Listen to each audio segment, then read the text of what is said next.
Exam question, a revision video for GCSE, simplifying and solving. So we have a question here in two parts, and both the parts involve algebra, but they're a bit different. So we'll look at them separately. Part A, we have to expand and simplify this expression. So the thinking here is that expand in this situation means getting rid of the brackets, and the x and the 3 that are outside the brackets each multiply the respective bracket, which means they're multiplying all the terms within it. So we do that, and then once we've done that, simplify means to write as simply as possible, and here this means we're going to collect like terms together. So first of all, we need to expand, so we have the x there outside the bracket, so that's timesing each of the bits inside. So we have x times 5x, and that is 5x squared. Then we have x times minus 2, which will be minus 2x. Then we have minus 3 times x squared, and that comes to minus 3x squared, of course. Then we have minus 3 times minus 2x. Now minus times minus is plus, so that gives us plus 6x. Finally we have minus 3 times 7, which is just minus 21. And notice that the top line here, you wouldn't necessarily have to write that out. You could go straight for the second line if you're confident enough. So the next thing is to simplify, and to do this we find all the terms that are of the same type. So we have x squareds, we have x's, and we have constants, or terms without any x involved. So for the x squared we've got 5 of them, and then minus 3, so 5 take away 3x squared, and that comes to 2x squared.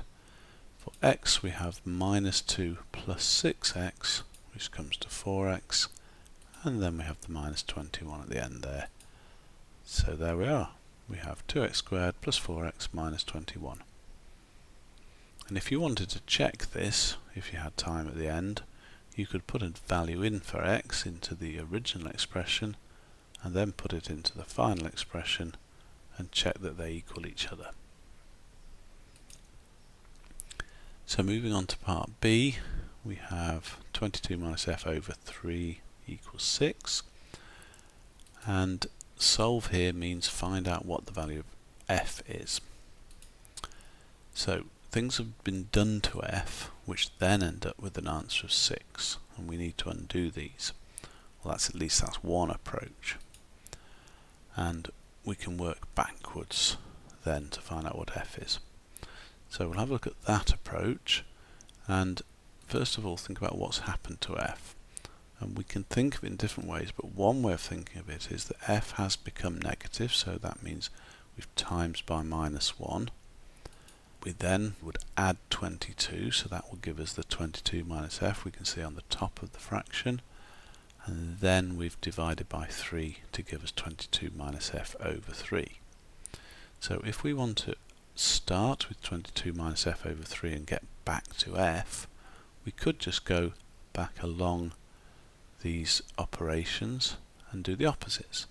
So the opposite of divide by 3 is times by 3, the opposite of adding 22 is subtracting 22, and the opposite of timesing by minus 1 is actually timesing by minus 1.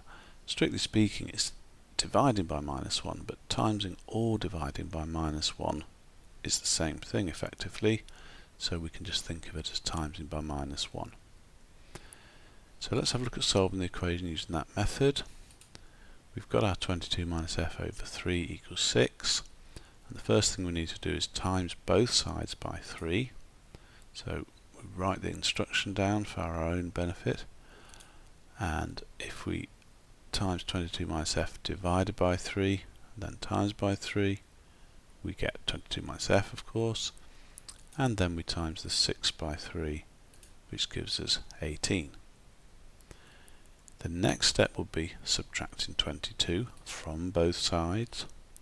So if we subtract 22 from 22 minus f, we get minus f. And then we've got to do 18 take away 22. 18 take away 22 is of course minus 4. And finally we times both sides by minus 1. So that means the minus f becomes plus f and the minus 4 becomes plus 4. So we get f equals 4. And to check this answer, we can put that value of f back into the equation and see if it gives us what we need. So let's try that. 22 minus f would then become 22 minus 4, which is 18. Divide that by 3 does indeed give us 6. So we can be certain we've got the right answer. Now, as I mentioned, there are different ways of doing this. So what we could do, starting from the position we've got to having times both sides by 3, so we've got 22 minus f equals 18, we could add f to both sides, and this is a good move if you're not that comfortable with negative terms. We've got a minus f, which is a little bit tricky, so if we add f to both sides we get 22 equals 18 plus f, and then we can subtract 18 from both sides, giving us 4 equals f. It's perfectly okay to leave the answer as 4 equals f. It means exactly the same as f equals 4. So we're done. So that's an alternative you may prefer. And there's another alternative. We could get rid of the minus f, which is, as I said, the term that sometimes troubles people. And if we times all the way through by minus f, that would change the sign of each term. So the 22 becomes minus 22, the minus f becomes plus f, and the 18 becomes minus 18. And now we have a positive f, and so to get rid of that minus 22 that accompanies it, we would add 22, and that would give us f equals 22 minus 18, and that would be 4 again, of course. So a little bit of bonus material here. And we're going to look at a linear equation in context. This is a common enough sort of question. So they use an unknown, in this case x, obviously it's asking us to find the value of x, and they put it into some sort of situation. So what do we need to do here? Well, first of all, think about the context. We have a quadrilateral. What must the angles in a quadrilateral add up to? Well, they add up to 360, of course. We can now form an equation, and that means we need to gather up all the x terms. So we need to add all these angles up, and then once we've gathered them up, we can then solve for x. So we get our 3x minus 15, and then we get our 2x, and then the 2x plus 4, and then the other 2x. And notice I've gone round the quadrilateral systematically, ticking them off as I go to make sure I don't make any mistakes. And as we've seen, that must equal 360. Then we gather all the x terms together. So we have 3 and 2 and 2 and 2, and they're all positive, so add them all up. Then we get the non-x terms, or the constant terms. We've got minus 15 and a plus 24, and they still equal 360. And I've put the brackets there on the minus 15 plus 24 just to make it clear what I've been doing. 3 plus 2 plus 2 plus 2 is 9, minus 15 plus 24 is also 9, and that equals 360. And now the standard way to solve this would be now to subtract 9 from both sides, so that gives us 9x is 351, and then we would divide by 9. And that in fact gives us x equals 39. 9 into 35 is 3, remainder 8, and 9 into 81 is 9. Now, if this were a non-calculator paper, which it could well be, that's a tricky little division to do. It's not terrible, but it's tricky. So there is a slightly different way of doing it. If we look at 9x plus 9 equals 360, because both of those multiples on the left-hand side are 9, we could just divide through by 9. And that would give us 9x divided by 9 is x, 9 divided by 9 is of course 1, and 360 divided by 9 is a little bit easier than 351 divided by 9, and in fact gives us 40, because 4 9s are 36. And then it's just a simple take away 1 from both sides to get our 39. So always worth thinking about alternative ways of doing these questions. One thing just to mention on this question is that in fact this isn't just a quadrilateral, it's a special sort of quadrilateral because it's a parallelogram, and so the opposite sides are the same length, which is denoted by those single arrows for the top and bottom and the double arrows for left and right. And what that means is that the angles in the opposite corners are equal. Now we can see that with 2x and 2x, but let's just check. Does 3x minus 15 equal 2x plus 24? Well, 3 lots of 39, 3 30s is 90, 3 9s is 27, add them together, we get 117, take away 15 gives us 102.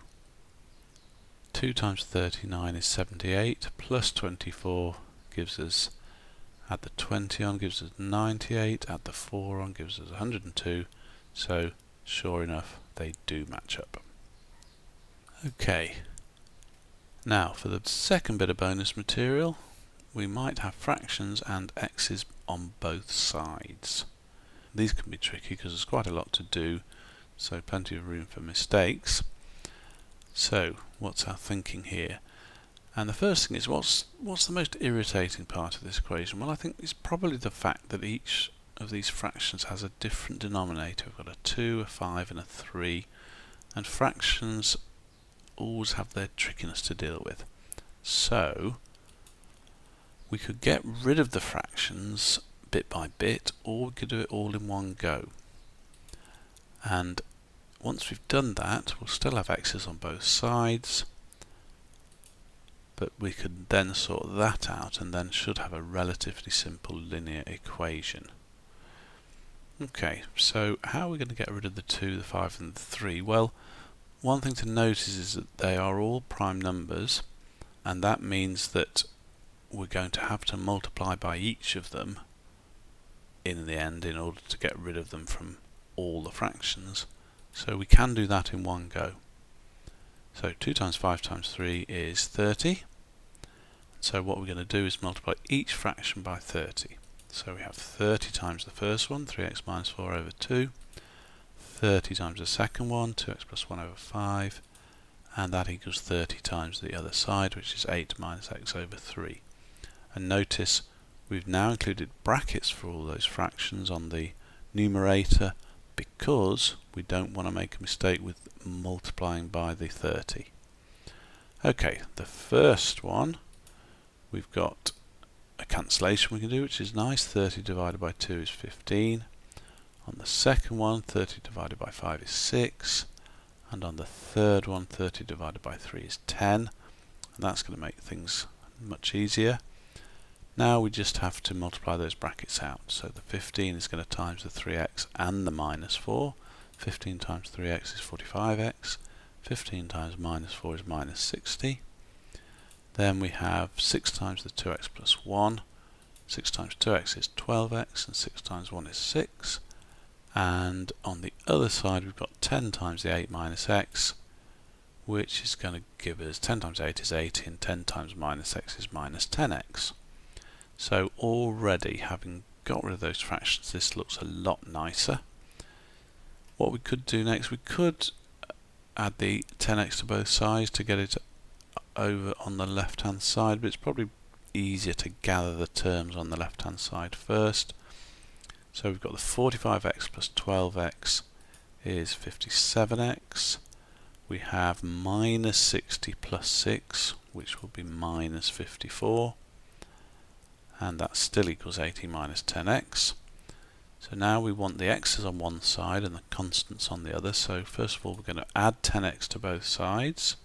That will give us 67x on the left, and we'll get rid of the minus 10x on the right.